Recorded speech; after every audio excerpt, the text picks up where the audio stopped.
Good evening and greetings from the studio of Trae Young News. I'm Jesse McCall, live here from Phnom Penh, Cambodia, the Kingdom of Cambodia, the Kingdom of Wonders, and we're privileged to be here with you this evening, wherever you may be listening from. We're here to bring you clear perspectives from Cambodia. As you may know, sometimes our voice here in Cambodia is not heard well enough, and there are false narratives oftentimes being spread about Cambodia. Just today was talking with some people that were here visiting Cambodia, and they also observed that sometimes the wonderful things that are here in this nation, the wonderful people, the wonderful opportunities, the progress that this nation has made are under-promoted. In saying that, we must still talk about the conflict at the Thai-Cambodian border. Now, if you are a traveler, if you're a business person, if you're an investor, I want to let you know that there is no risk of harm or anything like that towards any of you. But at the same time, for those of us that are here in Cambodia, it's very important to stand up to the bully. It's very important to be able to have support from the international community to stand up to the bully. And even though everything seems a bit quiet and peaceful, but I may remind you that Cambodia's 18 soldiers have not been released. I may remind you that innocent civilians were fired upon from Thai soldiers. They were fired upon into Cambodian territory where one innocent civilian lost his life. One is too much. One incident like this is too much. And a lot of rhetoric that is coming across the border from Thailand is still very aggressive. So we bring up these types of news broadcasts to ask you to join us wherever you are in standing for peace, in standing against any aggression towards Cambodia, bullying. And I want to talk to you tonight about something that is even more dangerous than a bullet, and that is the constant distortion of truth. You see, Thailand and the Thai government and the military there are constantly promoting the image of the land of smiles, a sophisticated, stable, transparent nation. But at the same time, if you look closely at their official media reports regarding, for example, the recent human rights disaster, which was the brutal assault and gang rape of one of our Cambodian migrant workers by the Thai soldiers, you'll find something startling. You'll see that they have a government that is in chaos, that is forcing its own media to perform an impossible, awkward cover-up. The contradictions out of Bangkok are not accidental errors, but they are proof of an internal system collapsing.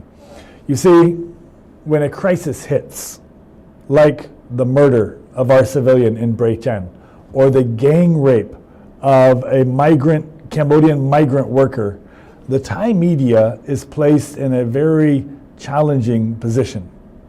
They're not allowed to harshly criticize their military or their government, but they're still required to fill the massive contradictory holes left by their official government cover-ups. Here's an example. The Thai Army, speaking through Major General Wintai Suvari, declared that they investigated and found no incident of this gang rape of this Cambodian migrant worker ever occurred as alleged. Simply, they found this investigation was by interviewing their own border units. But if you look at their own statements, the truth begins to unravel. The first and most glaring inconsistency lies in the absurd claims regarding the victim's status.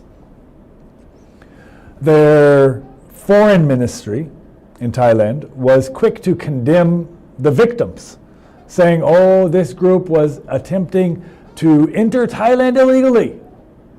You see, this framing is designed to justify any potential action against the Thai government or the Thai military. But the Army's own the Thai Army's immediate internal investigation concluded that they found no detection or arrest of the 13 illegal workers at all. So you have the foreign ministry saying, oh, these were illegal migrant workers. They entered Thailand illegally. They were there illegally, trying to frame it that way. But the military, the Thai military said, we found no detection or no records of these workers, 13 workers. So let me ask you, how can you be an illegal entrant, which is a crime implying detection, and yet not be detected by the heavily armed military units patrolling that sector? Again, how can they be deemed illegal immigrants if there's no record from their military, which are heavily patrolling that area, that they were ever there? Two different stories. One, the Ministry of Foreign Affairs saying, yeah, they were in our country, but I'm sure they were illegal. Military says, complete a different official statement saying, we have no detection that they were even around, we don't know who they are. This is a massive contradiction. This chaos reveals the truth. Either Thailand's border control is so grossly competent that 13 people walk past unnoticed, or they are using the label illegal after the fact to dismiss this terrible case of a gang rape of a Cambodian migrant worker by the Thai military. They're doing this rather than admitting to a genuine security failure. The denial is weaker than the admission of incompetence. The most damning part of Thailand's response is its refusal to allow genuine independent scrutiny. This has happened again and again and again. The Army claims that the truth must be proven with forensic evidence. Yep, this is technically correct. Yet when Cambodian authorities, civil society groups, international bodies like the ILO, IOM, OHCHR call for transparent, independent investigation, a forensic examination of all of the alleged crime scene and the victims, which happened in Thailand, then Thailand resists. Let's talk about this inconsistency. Thailand insists on using only its own internal investigation, asking the patrolling soldiers if they committed the rape, as if that would be sufficient proof of innocence. You cannot simultaneously demand forensic evidence while actively blocking the independent forensic experts required to find it. This lack of cooperation raises a critical red flag.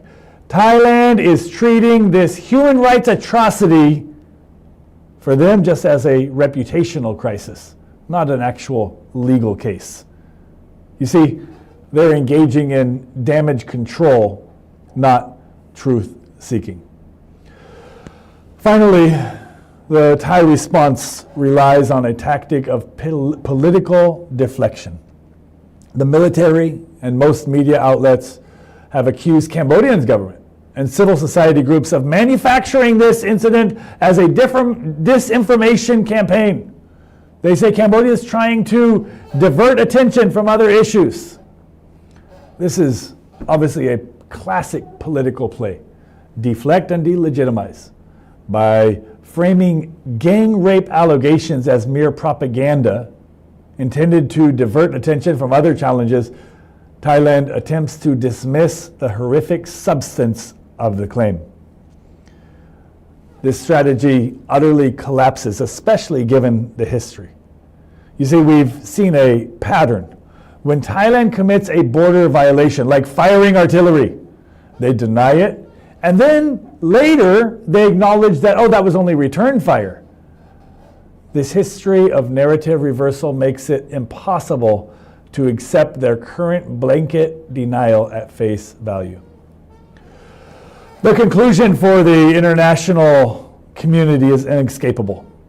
The credibility of the Thai military is utterly in actions. Thailand's response is not legal defense. It is only an attempt to control the narrative rights.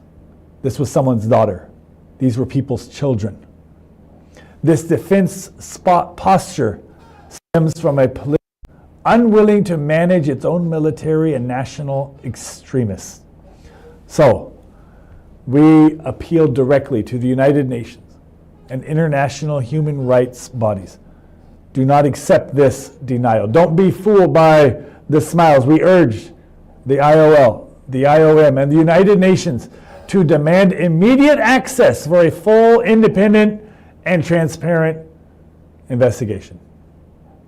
The time for Thailand's systematic lawlessness to be treated with quiet diplomacy should be over. We must demand accountability now. And that's all for tonight. I'll be signing off. We'll be bringing you more news shortly as it comes. Thank you, peace lovers around the world, wherever you are, for joining us in our quest for peace.